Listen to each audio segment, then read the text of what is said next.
जय हिंद दोस्तों, स्वागत है आप सभी का एक बार फिर से हमारे यूट्यूब चैनल दी कॉपी पेन में। तो थंबनेल से आप सब लोग समझ गए होंगे कि आज की वीडियो जो है वो है राज्य के नीति निर्देशक तत्वों की।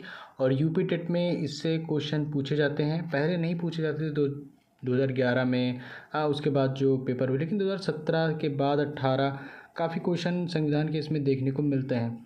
तो आज की वीडियो इसी पे आधारित है और ये वीडियो आपके हर प्रतियोगी परीक्षा के एग्ज़ाम के लिए फ़ायदेमंद होगी, चाहे एसएससी से संबंधित हो या फिर कोई स्टेट एग्ज़ाम हो। ठीक, तो चलिए वीडियो की शुरुआत करते हैं राज्य के नीति निर्देशक तत्वों की। तो सबसे पहले हम ये जानते हैं कि राज्य के जो नीति निर्देशक तत्व हैं ये होते क्या है ये राज्य के नीति निर्देशक तत्व। तो राज्य के नीति निर्देशक, सॉरी यहाँ पे गलत लिखा है, निदेशक है।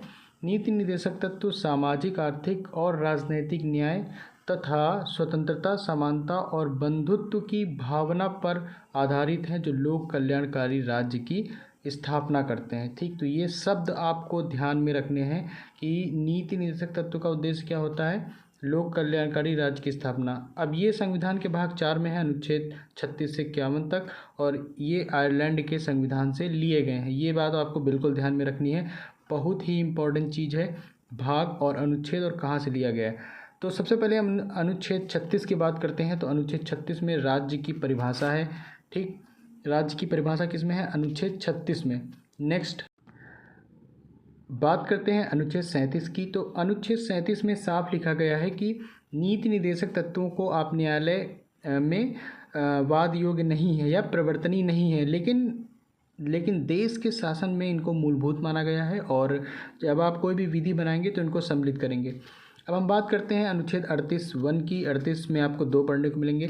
तो 38(1) में लिखा गया है कि राज्य लोक कल्याण की अभिवृद्धि के लिए सामाजिक व्यवस्था बनाएगा। राज्य ऐसी सामाजिक व्यवस्था करे जिसमें सामाजिक, आर्थिक और राजनीतिक न्याय राष्ट्रीय जीवन की सभी संस्थाओं को अनुप्रमाणित करे, भरसक प्रभावी रूप से स्थापना और संरक्षण करे, लोक कल्याण की अभिवृद्धि का प्रयास करेगा। तो ये 38(1) में लिखा गया है।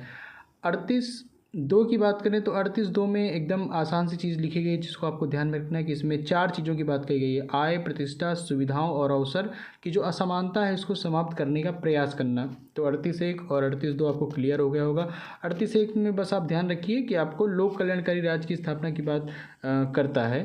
ठीक, और 38(2) में क्या है, आय, प्रतिष्ठा, सुविधाओं और अवसरों की असमानता को दूर करना है। नेक्स्ट हम लोग बात करते हैं अनुच्छेद 39 की। तो 39 में सबसे पहले आप देख लीजिए कि इसमें 6 चीज़ें हमको पढ़नी। तो पहली चीज़ है कि पुरुष और स्त्री सभी नागरिकों को आजीविका के पर्याप्त साधन प्राप्त करने के अधिकार हैं। इसके बाद ये तो क्लियर है।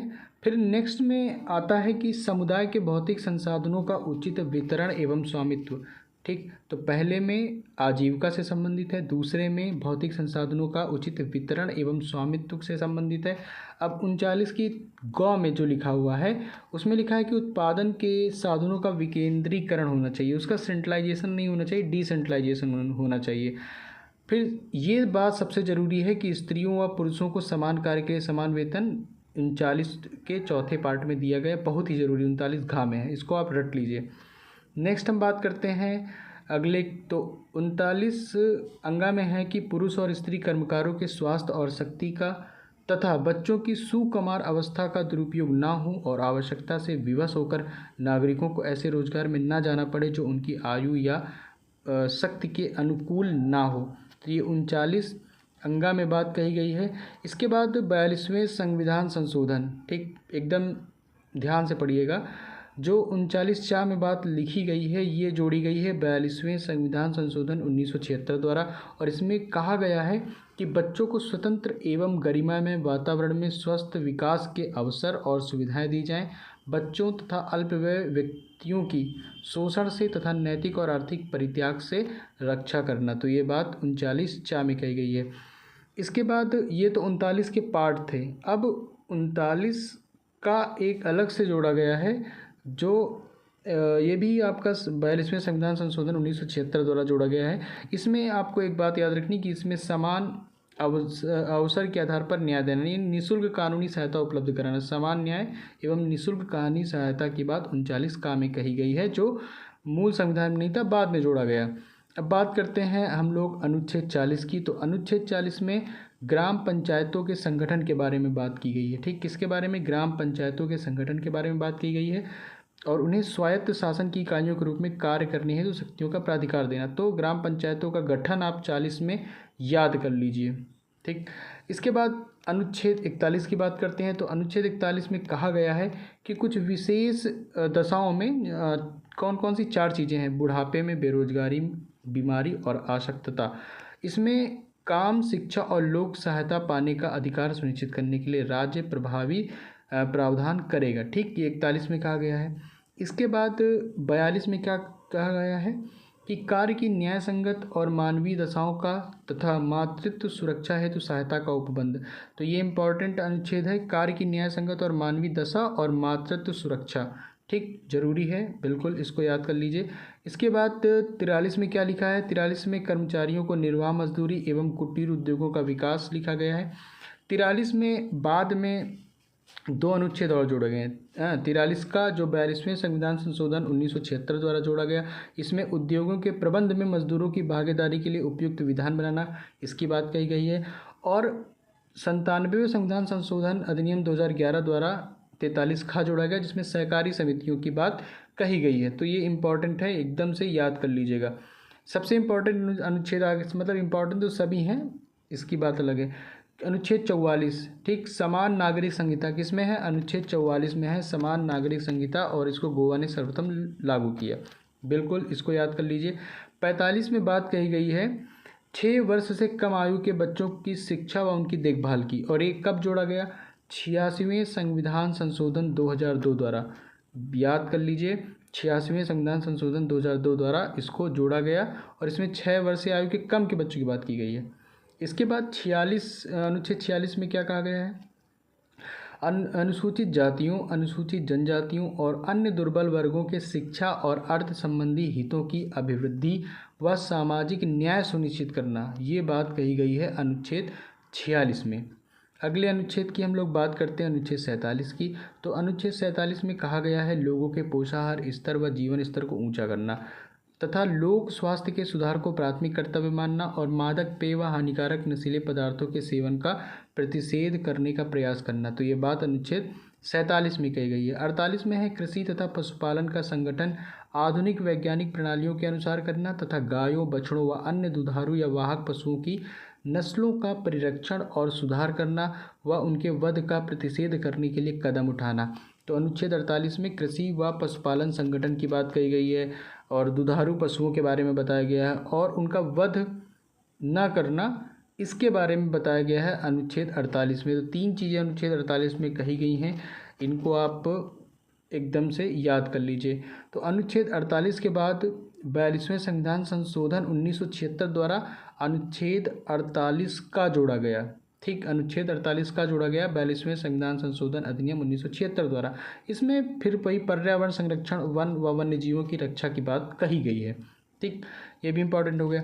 अनुच्छेद 49 की बात करते हैं। तो अनुच्छेद 49 में क्या है? राष्ट्रीय महत्व के जो स्मारक हैं, स्थान हैं, वस्तुओं का आपको क्या करना है? संरक्षण करना है।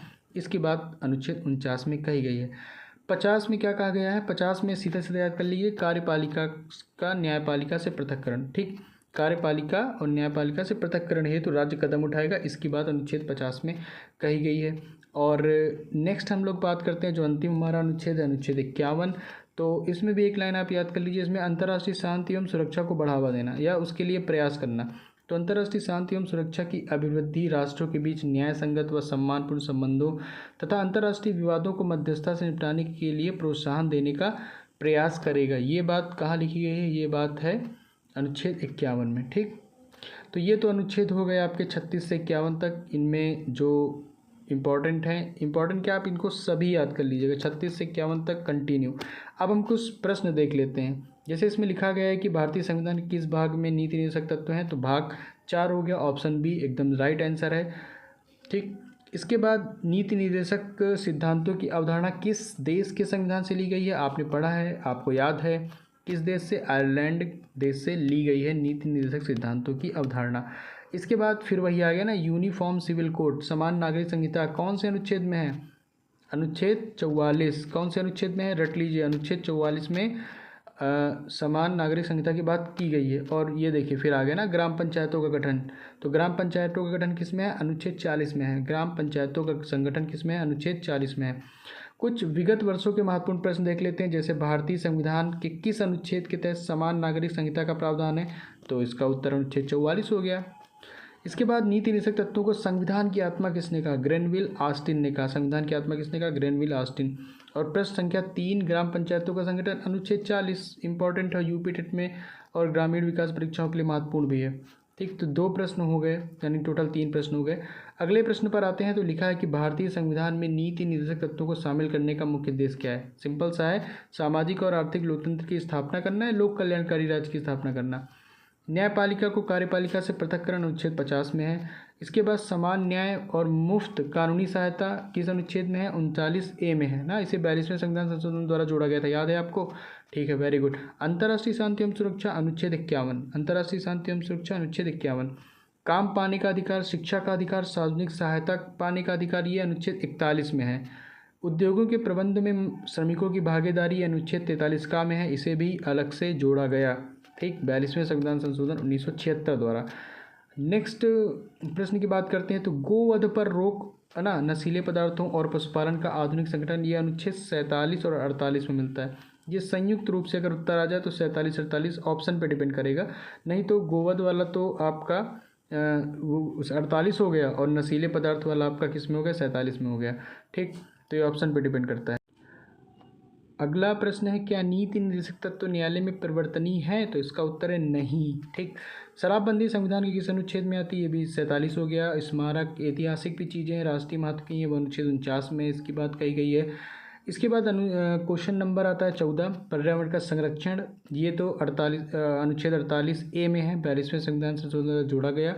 और B.R. अम्बेडकर ने नीति निर्देशक तत्वों को क्या कहा? संविधान की अनूठी विशेषता। याद रख लीजिए, संविधान की अनूठी विशेषता किसने कहा? Doctor B.R. अम्बेडकर ने। ठीक, तो यहाँ पे हम लोगों ने अनुच्छेद 36 से 51 तक की बात की, नीति निर्देशक तत्वों की बात की, विगत वर्ष में आए हुए प्रश्नों पर चर्चा की और कुछ प्रश्न भी हल किए। ठीक, तो उम्मीद करता हूँ ये वीडियो आपको समझ में आई होगी। इसको आप 1 से 2 बार देखिए, आपको अनुच्छेद याद हो जाएंगे। ठीक, तो मिलते हैं अपने अगले वीडियो में, तब तक के लिए अपना ख्याल रखें।